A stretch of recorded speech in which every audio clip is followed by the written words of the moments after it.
Chers amis, en cette première méditation qui ouvre notre journée de désert paroissial, je vous propose simplement de nous plonger dans la parole de Dieu, de la découvrir ou de la redécouvrir, et de voir comment le Seigneur nous parle à travers cette parole vivante, car en effet ce sont les pères dans la foi, les pères de l'Église qui nous disent que lorsque nous prions, lorsque tu pries, c'est toi qui parles à Dieu. Mais lorsque tu lis sa parole, lorsque tu te plonges dans les Saintes Écritures, c'est en réalité Dieu qui te parle. Alors bien simplement, je vous invite à ouvrir nos Bibles et puis à aller à l'évangile de Marc, au chapitre 1. L'évangile de Marc qui, je vous le rappelle, est mis à l'honneur en cette année liturgique B. Ici commence la bonne nouvelle de Jésus-Christ, le Fils de Dieu. Dans le livre du prophète Isaïe, il est écrit « Je vais envoyer mon messager devant toi, Dieu, pour t'ouvrir le chemin.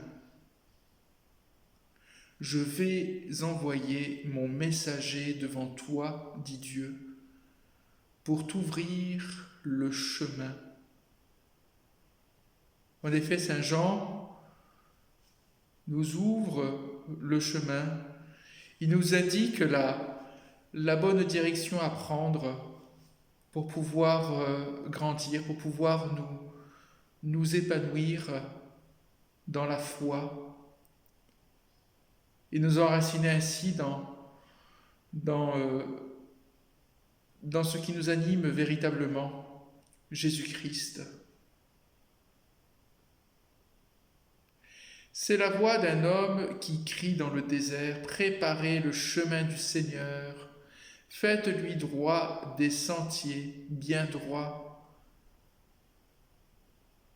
Ces sentiers dont il est question dans l'évangile de Marc nous renvoient aux sentiers de nos cœurs, nous renvoient aux sentiers de nos âmes que nous sommes invités à présenter au Seigneur, afin qu'il puisse les travailler, qu'il puisse les rendre droits, afin que nous puissions toujours davantage le rencontrer.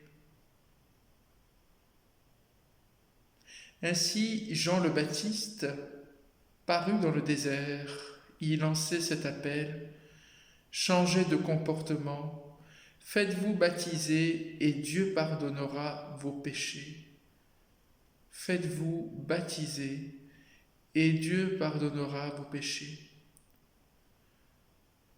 Alors bien entendu, à travers notre baptême, par l'intermédiaire de notre baptême, nous sommes lavés, nous sommes purifiés de tout péché, du péché originel qui nous accablait, qui nous empêchait de vivre une relation intime, privilégiée avec notre Seigneur, qui nous coupait de la grâce par l'intermédiaire de ce baptême, par l'intermédiaire de Jésus. Lorsque nous sommes plongés dans la mort et sa résurrection, nous retrouvons le sentier, le véritable sentier qui nous conduit à Dieu.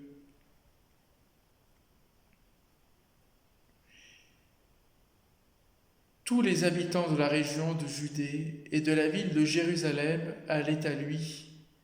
Ils confessaient publiquement leurs péchés et Jean les baptisait dans la rivière du Jourdain. Alors là, il y a sans doute un acte de foi, un acte d'humilité qui nous est très difficile humainement de vivre, d'accomplir. C'est cet acte voilà, enfin de s'humilier devant Dieu. Alors non pas une humiliation qui nous rabaisse plus bas que terre, mais au contraire, enfin une humiliation qui nous permet de grandir dans la grâce. En vérité, enfin véritablement, en réalité, cette humiliation est synonyme d'humilité. Cette humilité que nous devons accomplir, que nous devons faire non seulement devant Dieu, mais aussi devant notre prochain. Chacune des personnes que le Seigneur met sur notre route. Car il n'y a pas d'amour véritable du prochain, il n'y a pas d'amour véritable de Dieu sans humilité, c'est-à-dire sans souci d'être le plus vrai, le plus authentique possible avec notre prochain, avec Dieu.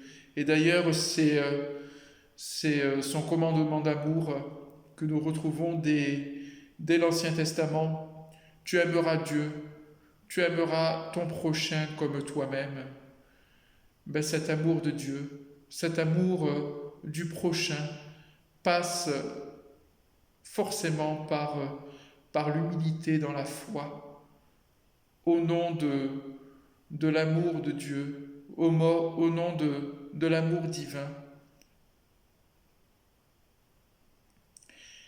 Jean portait encore un vêtement fait de poils de chameau et une ceinture de cuir autour de la taille. Il mangeait des sauterelles et du miel sauvage.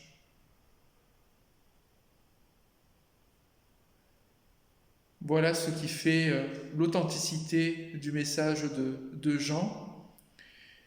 C'est non seulement son humilité, mais également son souci d'être détaché de tout bien terrestre, d'être détaché de toute discussion vaine qui n'ont aucun sens, qui ne font pas grandir, mais au contraire qui nous font, qui nous écrasent intérieurement, enfin la véritable, la véritable liberté de tout prophète, de tout messager du Seigneur, c'est justement son souci de fuir les mondanités, de fuir les biens de ce monde, des biens de ce monde dans le mauvais sens du terme, bien sûr.